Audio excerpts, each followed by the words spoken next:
So the new iPhone 14 and the 14 Plus make up Apple's latest non-Pro iPhone lineup, and traditionally the non-Pro iPhones were where bulk of the orders were, mainly because it allowed consumers to get a pretty feature-rich iPhone at a lower price. But dude, word is officially out, the new iPhone 14 and the 14 Plus have had a disastrous first quarter when it comes to demand. And in a weird way, this is both surprising and kind of to be expected at the same time, as both iPhone 14s are pretty solid devices within their own right. But there were some design decisions that Apple went with for these particular phones that led many people to forecast early on total and utter failure. Well, I've been hands-on with both iPhone 14s for the past 4 months since their debut, so thought I'd put together a long-term review to talk about how my experience has been and give my 2 cents on why these phones are struggling to make a splash in today's smartphone market. And let's jump right into probably the most obvious reason why the iPhone 14 is struggling right now, and that's because it's strikingly similar to last year's offering. And I want to put more context into what that actually means, because Apple is known for making minor updates year to year that could be deemed similar, but that's not what I'm talking about here with the iPhone 14.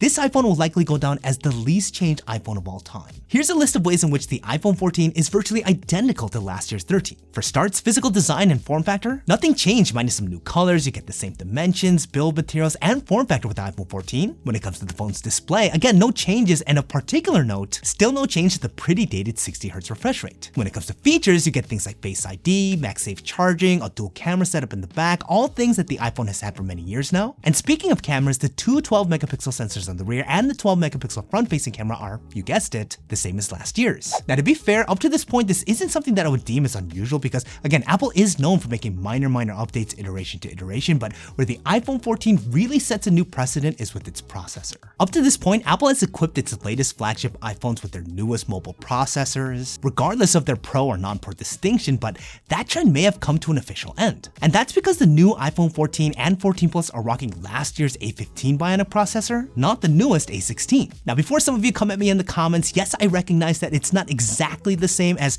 there is one additional GPU core on the A15 Bionics that are being used on the iPhone 14s. I would still argue it's still pretty much the same processor with an upgrade that most won't ever really notice. And what's important to note is that when it comes to day-to-day use for most consumers, even if the iPhone 14s were equipped with the new A16 Bionic chip, which is now exclusive to the Pro models, again, I doubt that most would even be able to tell the difference. That's because the processor Apple makes are so good, you only start to recognize their differences with certain features or performance over time, and no doubt the A15 Bionic is still an absolute powerhouse in today's market. But this lack of change may have been the hair that broke the camel's back, because it is very difficult now to talk about any exciting features to go with the non-Pro iPhones. Now, yes, you do get new things like crash detection and the new action mode stabilization when shooting video, which are good features to have. Are they that compelling to go with the newest offering? Probably not. And what I feel also contributes to the lack of interest in the iPhone 14 is that you can get a new iPhone 13 on Apple's website for $100 cheaper. So when you tie everything together, it makes it difficult to make a case for why going with the more expensive option is better, given the significant lack of differentiation. And real quick, I hope this video is helpful. Hitting the like button would be super helpful to me, and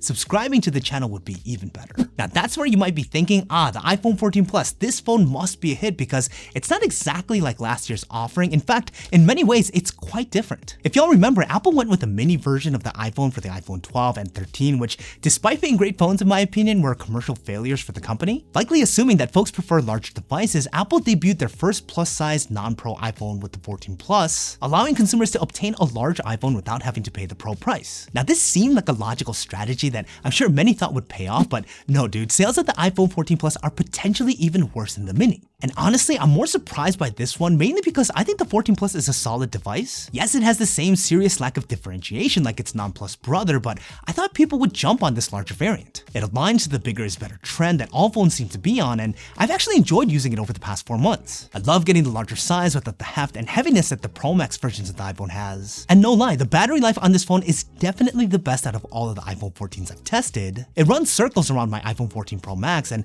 it's pretty fantastic. But I think the main reason why the 14 Plus is bomb when it comes to demand is the price. With the starting price tag of $899, that's only $100 shy of the iPhone 14 Pro, which now is a pretty significant upgrade compared to the non-Pro offering. Think about it, for only $100 more, you get a more premium build, the newest and more powerful A16 Bionic processor, a way nicer 120Hz variable refresh rate on the display, a more advanced camera suite, new features like the always-on display and dynamic island. The list of benefits is pretty comprehensive at this point. So even if it's not as big, it makes a lot of sense why folks would opt out for the 14 Pro when the 14 Plus is just $100 cheaper. And all of these factors are compounded by the fact that Apple has kind of reached the end of the rope here when it comes to this particular design of the iPhone. It's essentially been the same since the debut of the iPhone 12, and while the company has put in efforts to better differentiate the Pro model offerings with the exclusive features, it really feels like it's straight up abandoned the regular iPhone. I mean, think about it. Name one major upgrade that the non-Pro iPhone has had since the iPhone 12. Can you think of one? Probably not. And in many ways, the iPhone 14 isn't even something I'd consider a stalling of momentum. To me, it's a real step backwards. Now, maybe this is something necessary that Apple needs to do in order to not make their lineup so similar, or maybe the master plan is to persuade buyers to pony up more money for the Pros by making the regular iPhone so lackluster. Whatever it might be, I think the significant lack of sales on the iPhone 14 has ruffled a lot of feathers back at Apple. Word on the street is they are rethinking whatever initial plans they had for this year, given that Apple's star is starting to fade, and there is a lot of pressure now on having the iPhone 15 lineup be a sweeping success.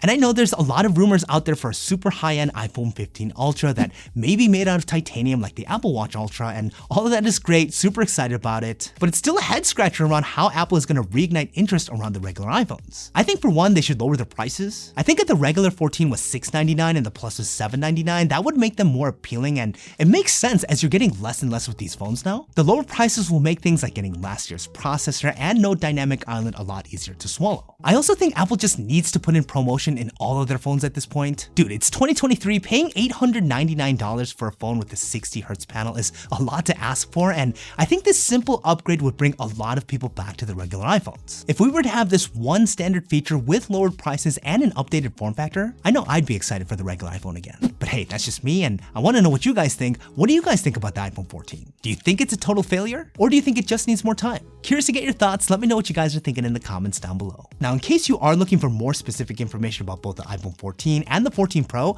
check out these videos here. They're going to give you everything that you're looking for.